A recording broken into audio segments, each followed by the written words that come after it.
कैसे हो दोस्तों। राजस्थान सेवा नियम का अपन ने कल एक क्वेश्चन पेपर सोल्व कर लिया था। आज अपन दूसरा क्वेश्चन पेपर सोल्व कर रहे हैं। और दोस्तों ये जो दूसरा अपन क्वेश्चन पेपर सोल्व कर रहे हैं, इस क्वेश्चन पेपर में 25 क्वेश्चन अपन सोल्व करेंगे।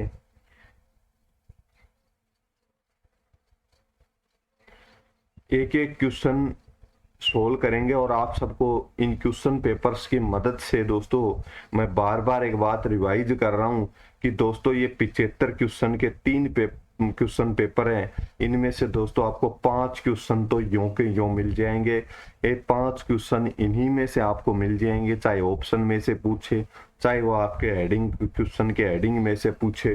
तो दोस्तों इनको आप याद करते हुए चलें। और कुछ मैं आपको महत्वपूर्ण नियम्स भी बता रहा हूँ जहाँ से क्वेश्चन वो पूछेगा ही पूछेगा। इनके साथ साथ उन नियम्स को भी बिल्कुल याद कर ले। तो दोस्तों ये तीनों क्वेश्चन पेपर आपको 5 क्वेश्चन के बेनिफिट देंगे और आपको ये भी पता हो जाएगा कि किस प्रकार के क्वेश्चन आते हैं और हमें किस प्रकार से सोल्व करने चाहिए, कैसे किस टाइप के पर्सन पूछता है और क्या क्या याद करने का है अपने नोट्स में और क्या क्या समझने का होता है। तो दोस्तों ये हुआ। अब अपन एक एक क्वेश्चन को सोल्व करते हैं। पदाधिकार के निलंबन। दोस्तों ये क्या कह रहा है, पदाधिकार के निलंबन का प्रावधान किस नियम में है, यानी कि पदाधिकार के निलंबन का वर्णन किस नियम में किया गया है। दोस्तों पदाधिकार के निलंबन की जहां बात आए वह नियम संख्या 17 करना है आपको टिक।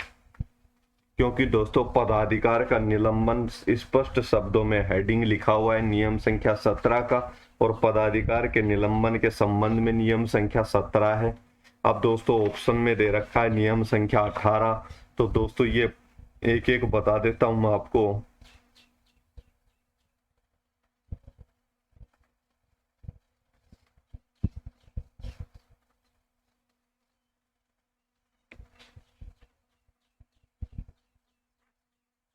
पदाधिकार का निलंबन पूछे तो दोस्तों नियम संख्या 17 है। पदाधिकार का समापन पूछे तो नियम संख्या 18 करना है आपको। पदाधिकार का स्थानांतरण पूछे तो आपको नियम संख्या 19 करना है। तो आपको इस प्रकार से इनको, और राज्य कर्मचारी का स्थानांतरण पूछे तो आपको नियम संख्या 20 करना है। दोस्तों इस एक क्वेश्चन में अपन 4 नियमों के हेडिंग याद कर रहे हैं। एक क्वेश्चन के माध्यम से अपन इस 4 नियमों के हेडिंग याद कर रहे हैं। तो दोस्तों पदाधिकार का निलंबन पूछे तो हमेशा नियम संख्या 17 करना है। पदाधिकार का समापन पूछे तो 18 में समापन है, 17 में निलंबन है, 18 में समापन है, 19 में स्थानांतरण है पदाधिकार का, और 20 में राज्य कर्मचारी का स्थानांतरण है 20 में। तो दोस्तों अब 20 राज्य कर्मचारी के स्थानांतरण के संबंध में हो गया, 19 पदाधिकार के स्थानांतरण के संबंध में, 18 हो गया पदाधिकार के समापन के संबंध में। तो नियम संख्या 17 पदाधिकार का निलंबन।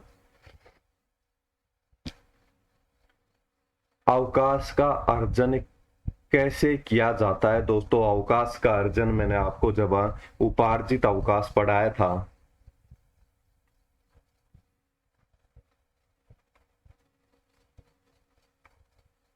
तो दोस्तों क्या कहा था कि अवकाश उपार्जित कैसे किए जाते हैं। तो दोस्तों कर्तव्य,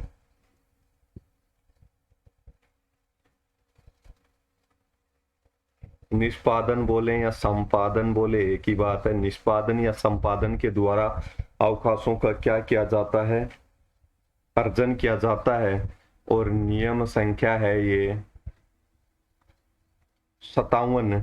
दोस्तों एक लाइन का नियम है ये भी। एक एक लाइन के नियमों से बहुत ज्यादा क्वेश्चन पूछता है दोस्तों। जो नियम केवल 1-2 लाइन का है, यानी कि छोटे छोटे जो नियम दे रखे हैं उनमें से बहुत से प्रश्न उठाता है। बहुत बार नियम संख्या पूछता है उनमें सीधी, जो 1-2 लाइन का नियम होता है उसमें सीधे नियम संख्या पूछता है ज्यादातर।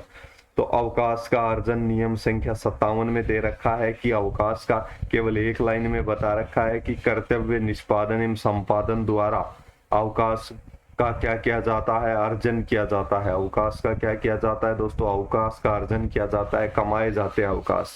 तो नियम संख्या 57 किसके संबंध में आपसे पूछे तो अवकाश के अर्जन,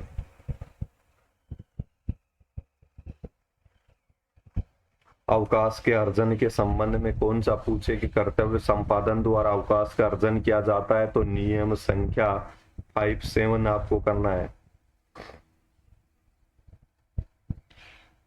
एक राज्य कर्मचारी अपने खाते में संपूर्ण सेवा काल में कितने दिनों का अधिकतम उपार्जित अवकाश जमा रख सकता है। दोस्तों ये अपन पिछले पेपर में भी ये क्वेश्चन था, यहाँ पर भी ये क्वेश्चन है, अगले पेपर में भी ये क्वेश्चन मिलेगा, तीनों पेपर में आया हुआ है। और मैंने आपको पिछले पेपर जब सोल्व कराया तो बताया था दोस्तों नियम संख्या 91 मोस्ट है। एक क्वेश्चन 100% यहाँ से मिलेगा, नियम संख्या 91 से एक क्वेश्चन 100% आपको मिलेगा। दूसरा मैंने क्या बताया था, दूसरा बताया था मैंने नियम संख्या 103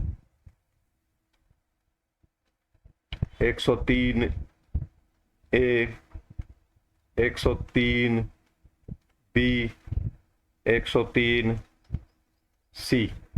दोस्तों दूसरा एक नियम, ये क्वेश्चन यहाँ से, एक क्वेश्चन यहाँ से 100% आपको एग्जाम में मिलेगा।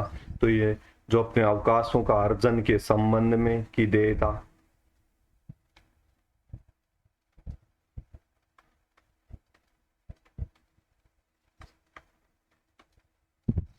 अर्जित अवकाशों की देयता के संबंध में कौन सा नियम है, नियम संख्या 91 है।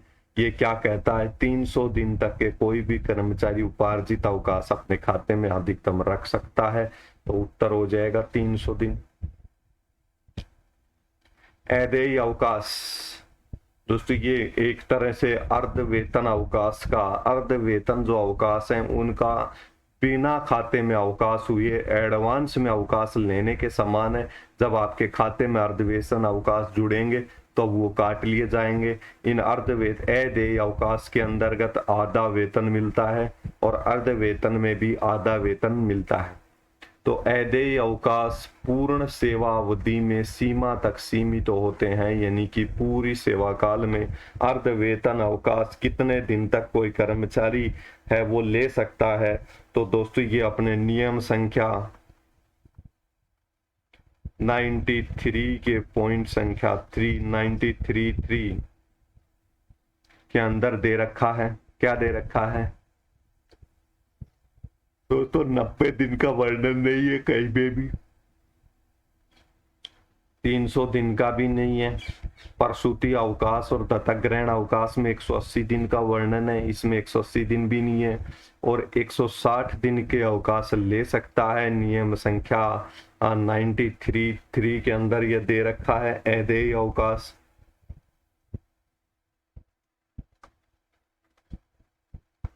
$360 दिन ले सकता है। अधिकतम आधी संख्या में उपार्जित अवकाश जितने व्यक्ति प्राप्त कर सकता है उसकी आधी संख्या में ले सकता है। तो दोस्तों अदेय अवकाश अधिकतम एक वर्ष में कितने ले सकते, 180 एक बार में अधिकतम ले सकता है। चिकित्सा प्रमाण पत्र के आधार पर 180 दिन अधिकतम ले सकता है एक बार में। और अधिकतम पूर्ण सेवा काल में, दोस्तों ये पूर्ण सेवा काल में यानी पूरी नौकरी में अदेय अवकाश केवल 160 ले सकता है, न 360 ले सकता है। ये पूरी नौकरी में, पूरे सेवा काल में, याद रखना। कुछ अन्य शर्तों के साथ बच्चा दत्तक ग्रहण छुट्टियां, दोस्तों बच्चे को गोद लेने की छुट्टियां ये किसको मिलती हैं, केवल माँ को मिलती हैं। माँ कौन होगी, महिला, केवल महिला कर्मचारी को मिलता है। पिछले पेपर में भी ये क्वेश्चन यों का यों था, इस पेपर में भी ये क्वेश्चन यों का यों है। और तो दोस्तों ये प्रसूति अवकाश भी 180 दिन का मिलता है और दत्तक ग्रहण अवकाश भी 180 दिन का मिलता है। दोनों 180 दिन के मिलते हैं। उत्तर संख्या 3 हो जाएगा 180 दिन। और इसका आपसे पूछे तटक ग्रहण का सेक्शन कौन सा है, नियम कौन सा है, तो दोस्तों नियम संख्या 103। 103 किसके संबंध में है, याद कराते हुए चलने का प्रयास कर रहा हूं। प्रसूति अवकाश,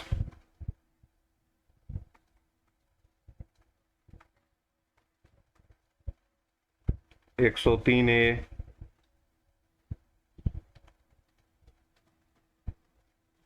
पितृत्व अवकाश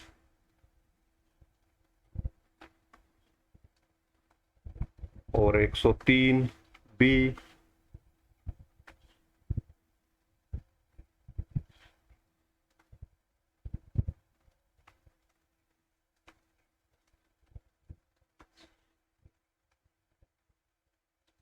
बच्चा दत्तक ग्रहण अवकाश। और दोस्तों नियम 103 सी, नियम 103 सी किसके संबंध में है, बच्चों की देखभाल।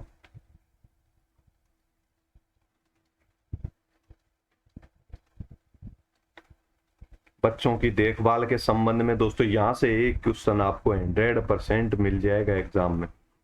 ये है प्रसूति अवकाश 180 दिन। ये है पितृत्व अवकाश 15 दिन। कितनी बार, 2 बार ले सकता है, 2 पुत्रों के आधार पे 15-15 दिन। बच्चा दत्तक ग्रहण अवकाश, बच्चों को गोद लेने का अवकाश महिला कर्मचारी को मिलेगा केवल 180 दिन, महिला कर्मचारी को मिलेगा केवल।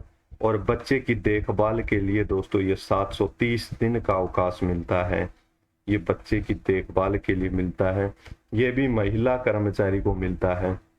तो ये हो गए अपने चारों नियम, ये आपको समझ में आ गए होंगे।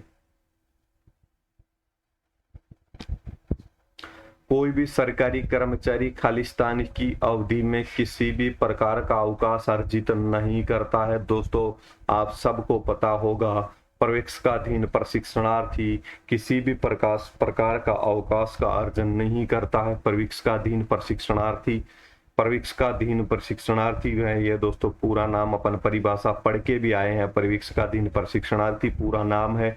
और प्रवेक्षकाधीन प्रशिक्षणार्थी यानी कि प्रारंभ के 2 वर्ष में अवकाश अर्जित नहीं होंगे, क्या हो जाएंगे, लैप्स हो जाएंगे।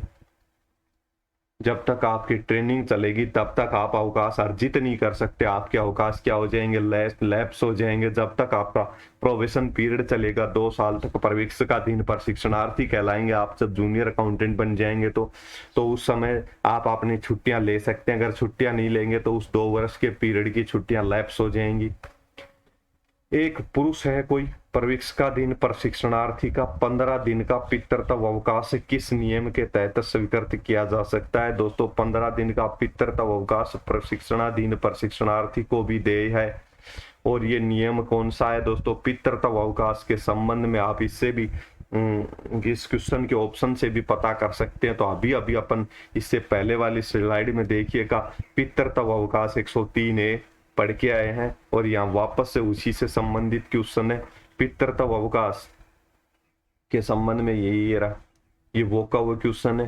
पितृत्व अवकाश किस नियम के तहत ले सकता है, तो चाहे वो प्रवेक्षकाधीन प्रशिक्षणार्थी हो चाहे कोई वैसे हो, तो दोस्तों वो नियम 103A के तहत ले सकता है।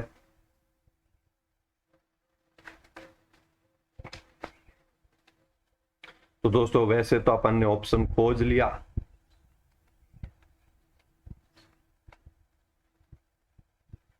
दोस्तों 99 तो असमर्थता अवकाश है, विशेष असमर्थता अवकाश है। मैंने आपको ये भी बताया था दोस्तों, ये 99 भी महत्वपूर्ण है, मोस्ट है। नियम संख्या 100% यहाँ से भी आपको क्वेश्चन मिलेगा।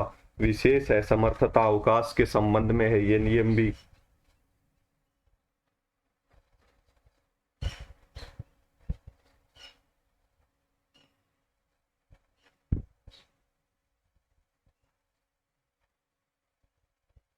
तो दोस्तों ये नियम संख्या 122A, 103A तो अपन ने पढ़ लिया पितृत्व अवकाश के संबंध में। और नियम संख्या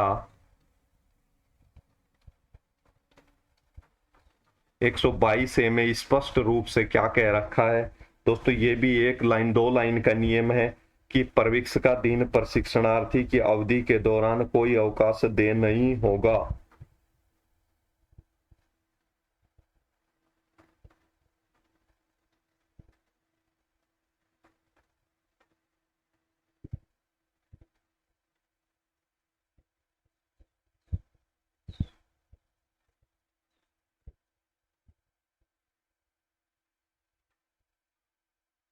लेकिन कोई अवकाश दे नहीं होगा, लेकिन पर्यवेक्षकाधीन प्रशिक्षणार्थी महिला है तो वो मातृत्व अवकाश ले सकती है।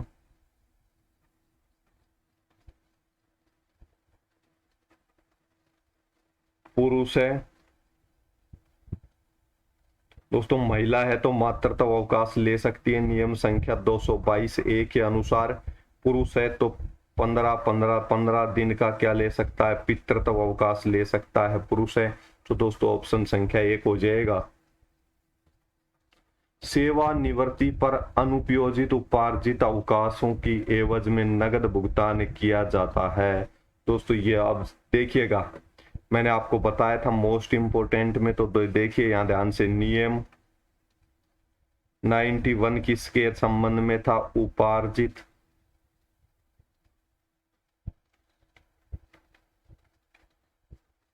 अवकाश की देयता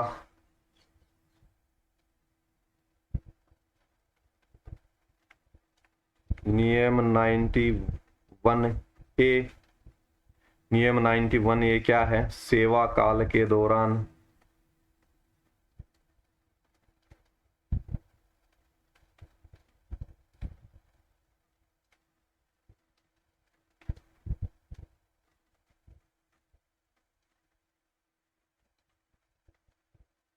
नगद भुगतान। दोस्तों या नीचे लिख के बताता हूं, ये थोड़ा जगह कम है यहाँ पे।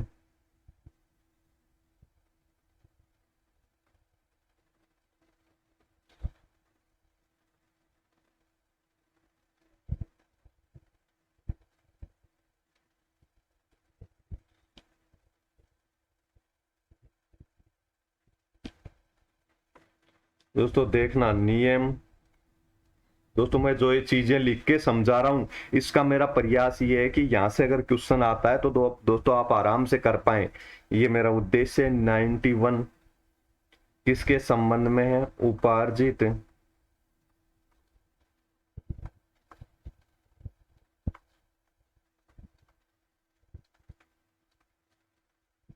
उपार्जित अवकाश की देयता है। 91 ए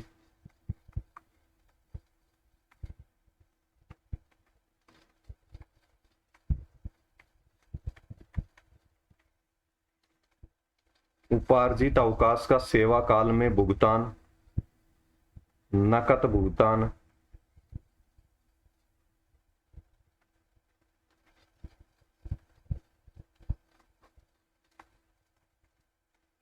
नाइन्टी वन बी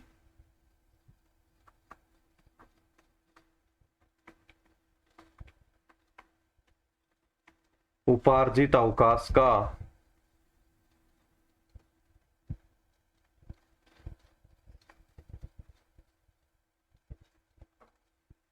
सेवानिवृत्ति पर भुगतान, और नियम 91 सी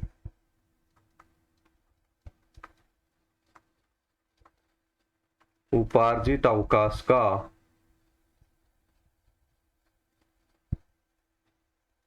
मृत्यु पर भुगतान।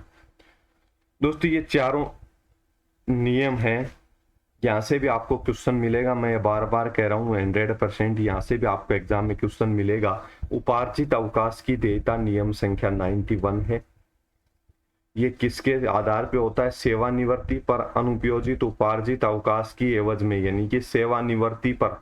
तो सेवानिवृत्ति की बात, उपार्जित अवकाश की देयता 91, सेवा काल के दौरान नगद भुगतान 91 ए, 91B किसके, सेवानिवृत्ति पर नगद भुगतान और फिर मृत्यु पर नगद भुगतान। पहले तो सेवा काल में नगद भुगतान, सेवानिवृत्ति पर नगद भुगतान, मृत्यु पर नगद भुगतान, ABC। तो दोस्तों ये रखा, तो 91B के तहत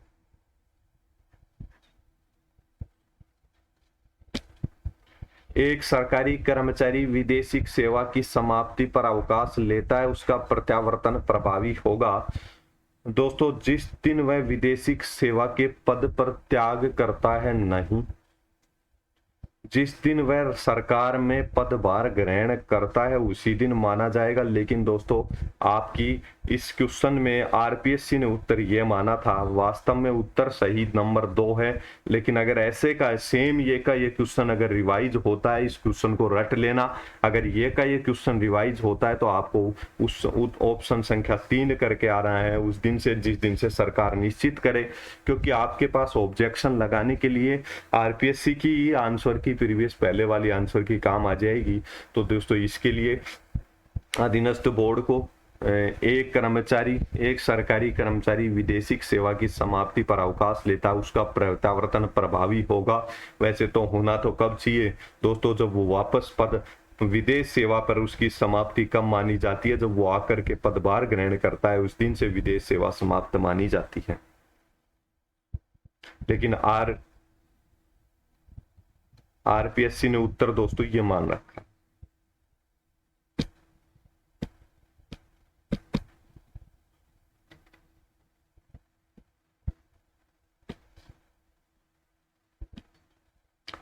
प्रतिनियुक्ति अवधि के दौरान दोस्तों, प्रतिनियुक्ति डेपुटेशन पे कर्मचारी का अन्य लगा हुआ है। उधार देने वाली संस्था नियोजक द्वारा सरकारी कर्मचारी का कौन सा अनुदान राज्य सरकार को चुकाया जाएगा। प्रतिनियुक्ति के दौरान दोस्तों पेंशन अनुदान चुकाया जाता है, शिक्षा उपकर नामक कोई नहीं चुकाया जाता, निकाय उपदान कोई नहीं, ये तो है ही नहीं, फिर ये हो गया पेंशन अनुदान चुकाया जाता है। और अगर आप इसका नियम संख्या भी जानना चाहो तो दोस्तों मैं आपका इसके नियम संख्या भी आपको बता देता हूं, तो कि आप जैसे ही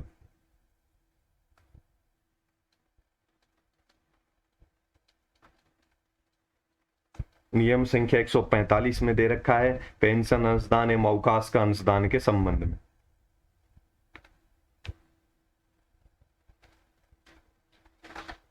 विदेश सेवा से संबंधित वैसे दोस्तों 4 क्वेश्चन आपके सामने आ चुके हैं। विदेश सेवा को भी कौन सा विवरण सही है, सेवानिवृत्ति पर सरकारी कर्मचारी को सेवा पुस्तिका लौटाई नहीं जाएगी, बिल्कुल सही बात है, कभी भी कर्मचारी को सेवा पुस्तिका नहीं लौटाई जाएगी, पहला तो सही है। सरकारी कर्मचारी को भुगतान पर सेवा पुस्तिका की द्वितीय प्रति नहीं दी जाएगी, नहीं डुप्लीकेट कॉपी 2 रुपए प्रति कॉपी के हिसाब से उससे भुगतान प्राप्त करके और उसको क्या दिया जाएगा, फोटोकॉपी दी जाएगी सेवा पुस्तिका की। और सेवा पुस्तिकाओं के संबंध में अपन कौन से नियम पढ़ रहे थे, नियम संख्या 159 से 164 तक है, 59 को हटा दिया गया, 160 तक है। 160 में क्या दे रखा है, किन पर लागू होगा और किन पर लागू नहीं होगा। 161 में क्या दे रखा है, इसमें सेवा पुस्तिका में क्या क्या विवरण दर्ज किए जाते हैं, सब कुछ इसमें दर्ज कर दिया जाता है। तो दोस्तों 160 में नियम संख्या 160 के 1 में दे रखा है कि सेवा पुस्तिका वापस नहीं लौटाई जाएगी कर्मचारी को कभी भी। सेवा में व्यवधान को सेवा पुस्तिका में दर्ज किया जाता है, ये भी गलत हो गया। किसी भी मामले में सेवा पुस्तिका को द्वितीय प्राप्ति का उपयोग नहीं किया जाता। दोस्तों अगर मूल कॉपी खो जाए तो द्वितीय प्रति का उपयोग किया जाता है, ऐसी स्थिति में तो ये भी गलत है। तो दोस्तों ऑप्शन संख्या 1 सही है। प्रदत्त अधिकारों के उपयोग के संबंध में सामान्य शर्तें किस नियम में दी गई हैं। दोस्तों अधिकारों के उपयोग करने के बारे में और राजस्थान सेवा नियम का क्वेश्चन है। तो दोस्तों नियम संख्या 165 से लेकर अपन ने 167 प्रदत्त अधिकारों के उपयोग के संबंध में देखे हैं और इन्हीं में से 167 में शर्तों की बात कर रहा है। तो नियम संख्या 167 में शर्तों का वर्णन है स्पष्ट रूप से ऑप्शन संख्या बी। दोस्तों ये कंफ्यूज करने के लिए आपको दे रहा है, देखना इसमें ऑप्शन नियम नियम 165A 165B। तो दोस्तों ये 165 भी किसके संबंध में है? सेवा लेखा अभिलेख के संबंध में ही है। तो ये कंफ्यूज करने के लिए दे रहा है, लेकिन स्पष्ट रूप से शर्तों का वर्णन, सामान्य शर्तें कहाँ दे रखी हैं? प्रदत्त अधिकारों को उपयोग करने के संबंध में 167 में दे रखी हैं।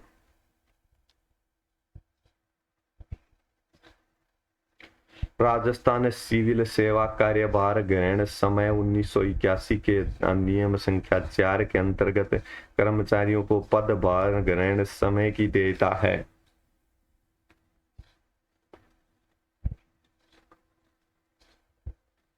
बिल्कुल सही है, सार्वजनिक हित में स्थानांतरण पर ही दिया जाता है दोस्तों। खुद भ्रमण के लिए जाएगा, कोई कार्यग्रहण समय नहीं दी जाएगा। स्वयं की प्रार्थना पर स्थानांतरण किया जाता है तो कार्यग्रहण समय नहीं दिया जाता है।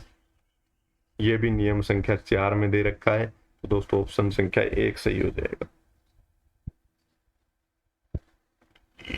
जब दोस्तों किसी कर्मचारी को स्वयं के कहने पर अगर उसका ट्रांसफर किया जाता है तो दोस्तों उसको कार्यग्रहण समय नहीं दिया जाता है। और ये राजस्थान सिविल सेवा नियम 1981 के नियम संख्या 4, ये अभी अपने पढ़ने बाकी हैं, अपन ने किए नहीं है। तो यहाँ से ये क्वेश्चन है। राजस्थान सिविल सेवा कार्यग्रहण काल नियम 1981 के 6(1) में प्रावधान है कि कार्यगार ग्रहण काल के अतिरिक्त भत्ते, ये दे रखा है नियम 6 में, दे कार्यग्रहण काल की अनुपयोजित अवधि को कर्मचारी के उपार्जित अवकाश में जोड़ा जाएगा, उपार्जित अवकाश में जोड़ दिया जाएगा। ये नियम संख्या 6 के 1 में कह रहा है। यानी कि दोस्तों किसी कर्मचारी को कार्य ग्रहण करने के लिए 7 दिन का समय मिला, 3 दिन उसने उपयोग किए तो 4 दिन उसके क्या हो जाएंगे? उपार्जित अवकाश हो जाएंगे। 3 दिन बाद ही अगर वो ज्वाइन कर लेता है तो उपार्जित अवकाश हो गए। कार्यग्रहण काल के दौरान राज्य कर्मचारी को निम्न में से क्या देन नहीं है?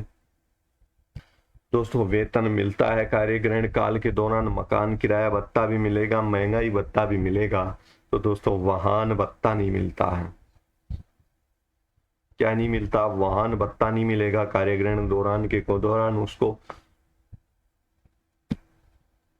एक सरकारी कर्मचारी का कार्यग्रहण काल कब प्रारंभ होता है? पूर्व वाले पद से कार्य मुक्त होने के तुरंत बाद कार्यग्रहण काल प्रारंभ हो जाता है। राजस्थान सिविल सेवा कार्यग्रहण नियम की धारा 2(3) के अनुसार एक सरकारी कर्मचारी को निम्न पद पर कार्यभार ग्रहण करने नए पद स्थापित स्टेशन तक यात्रा हेतु दिया जाने वाला समय कहलाता है। तो दोस्तों ये कार्यग्रहण समय ही कहलाता है। एक सरकारी कर्मचारी पदस्थापन आदेश की अगर प्रतीक्षा कर रहा है तो ये अपना पिछले पेपर में भी क्वेश्चन था। अगर पदस्थापन आदेश की प्रतीक्षा शब्द आपको दिखाई दे और आपसे कार्यग्रहण पूछे, पदस्थापन आदेश की प्रतीक्षा शब्द दिखाई दे और आपसे पूछे कि कार्यग्रहण काल पूछे, तो दोस्तों 4 दिन करना है। सीधे सीधे नियम संख्या 5 में दे रखा है। राजस्थान सिविल सेवा नियम 1981 के नियम संख्या 5 में दे रखा है।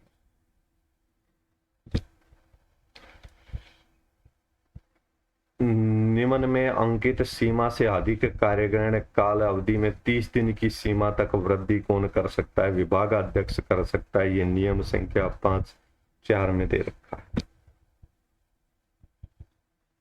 परिवीक्षाधीन से क्या तात्पर्य है? दोस्तों एक व्यक्ति जिसे किसी सेवा संवर्ग में स्थायी पद के विरुद्ध नियमित रूप से चयन कर नियुक्त किया जाता है, उसको प्रारंभ में परिवीक्षाधीन रहता है। पार्ट टाइम सलाहकार भी नहीं रहता, प्रशिक्षु भी नहीं होता।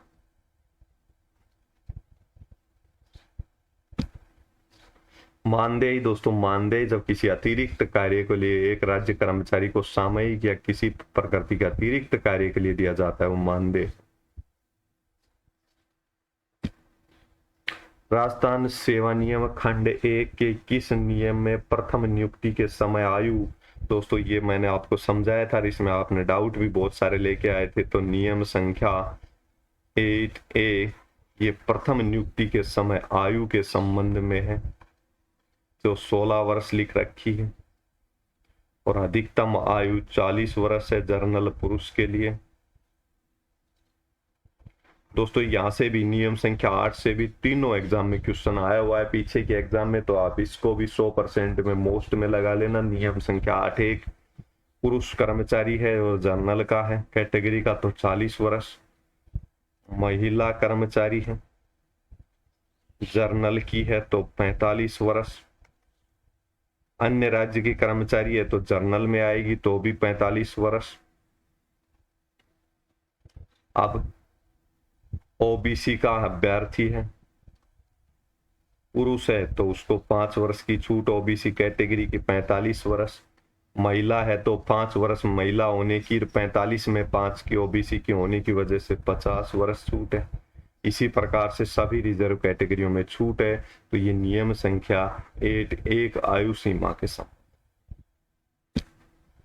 राजस्थान सिविल सेवा नियम 9 किसके संबंध में है दोस्तों? जब प्रथम बार आपकी नियुक्ति होगी तो आपको भी मेडिकल सर्टिफिकेट नियुक्ति प्रमाण पत्र बनवा के ले जाना पड़ेगा उसके संबंध में कि प्रथम नियुक्ति पर किस चिकित्सा प्रमाण पत्र पर किस कर्मचारी के हस्ताक्षर होंगे, नियुक्ति के समय प्राप्त होने वाले प्रमाण पत्र पर हस्ताक्षर। पदाधिकारी के मौलिक सिद्धांत क्या है? एक ही समय में एक ही समय में एक स्थायी रूप से रिक्त पद पर 2 या 2 से अधिक व्यक्तियों को नियुक्ति स्थायी रूप से नहीं की जा सकती है। बात बिल्कुल सही है, एक पद पर एक समय में एक ही व्यक्ति स्थायी रूप से नियुक्ति की जा सकती है। एक कर्मचारी किसी एक ऐसे पद पर स्थायी रूप से नियुक्त नहीं किया जा सकता जिस पर किसी अन्य व्यक्ति का पदाधिकार है, तो उस पर अन्य व्यक्ति को नियुक्त भी नहीं कर सकते। ये बात भी सही है। एक कर्मचारी एक ही समय में 2 या 2 से अधिक स्थायी पदों पर एक साथ स्थायी रूप से नियुक्त नहीं किया जा सकता। 2 पदों पर भी एक कर्मचारी को स्थायी रूप से नियुक्त नहीं किया जा सकता। तो ये भी पदाधिकार का मूलभूत सिद्धांत है। और पदाधिकार का ये भी तो ऊपर ऑप्शन संख्या 4 हो जाएगा। चारों पदाधिकार के संबंध में मूलभूत सिद्धांत है और चारों ऑप्शन इसके सही है।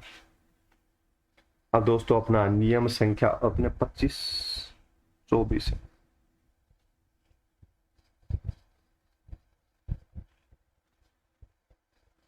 दोस्तों ये आज की क्लास का इसका अपना आखिरी क्वेश्चन है। स्वास्थ्य प्रमाण पत्र प्रस्तुत करने से मुक्त किए गए राज्य कर्मचारी कौन से? उच्च सेवा का एक राज्य कर्मचारी 3 माह से कम के लिए अस्थायी रूप से नियुक्त किया गया। अगर 3 माह से कम के लिए तो आवश्यक नहीं है उसको प्रमाण पत्र, ये बात सही है।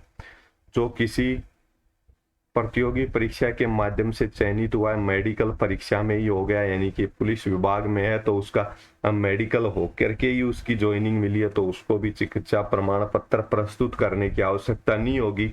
जो सेवानिवृत्ति के तुरंत बाद नियुक्त कर दिया जाए उसको भी नहीं देना पड़ेगा उपरोक्त। तो सभी इसका आंसर होगा।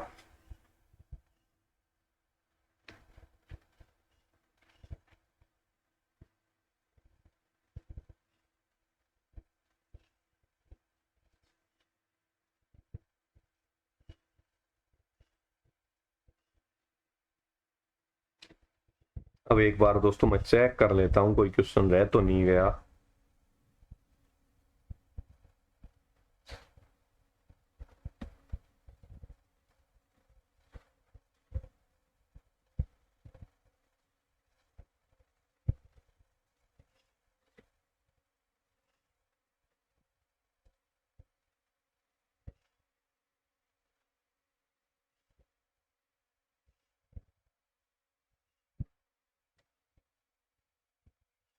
तो दोस्तों आज की क्लास में इसमें इतना ही। आपको कैसा लगा अपना क्वेश्चन सॉल्यूशन का ये सेशन, ये कमेंट करके बताएं आप सब। धन्यवाद दोस्तों।